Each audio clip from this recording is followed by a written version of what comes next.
Hello guys, welcome back to my channel Divya's Paradise. Last and ఫైనల్గా camera lens అయితే మన చేతికైతే వచ్చేసింది. సో కెమెరా కదా, చూడండి మీరు కూడా ఎంత బాగుందో. జూమ్ ఇన్ జూమ్ అవుట్ చేసుకోవచ్చు.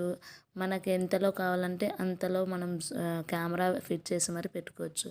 కానీ ఇది కెమెరా అనుకుంటున్నారు కదా, కానీ కెమెరా కానీ కాదండి. ఫస్ట్లో నేను కూడా మీలాగే భ్రమపడిపోయాను, నిజంగానే ఇదేంటిలే కెమెరా లెన్సేనే అనేసి.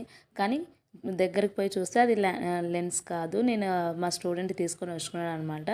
ఏంటిది అని అడిగితే తను భయపడుకుంటూ వాటర్ బాటిల్ మ్యామ్ అని అన్నాడు. అప్పుడు నాకు కూడా ఫన్నీగా అనిపించేసి నేను కూడా అవునా అనేసి తీసుకొని మొత్తం బాటిల్ ఓపెన్ చేసి చూస్తే దాంట్లో వాటర్ అయితే ఉన్నాయన్నమాట. సో నాకు నచ్చిన ఈ క్యానియన్ వాటర్ బాటిల్ మీకు కూడా నచ్చినట్లయితే లైక్ కొట్టడం మాత్రం మర్చిపోద్దండి. అండ్ మెయిన్గా కామెంట్లో మీరేమనుకున్నారో ఈ వాటర్ బాటిల్ గురించి కంపల్సరీ కామెంట్ అయితే పెట్టేసేయండి. ఎందుకంటే మీరు కూడా నాలాగా ఎంతమంది భ్రమపడ్డారో నాకు తెలుసుకోవాలని ఉంటుంది కదా.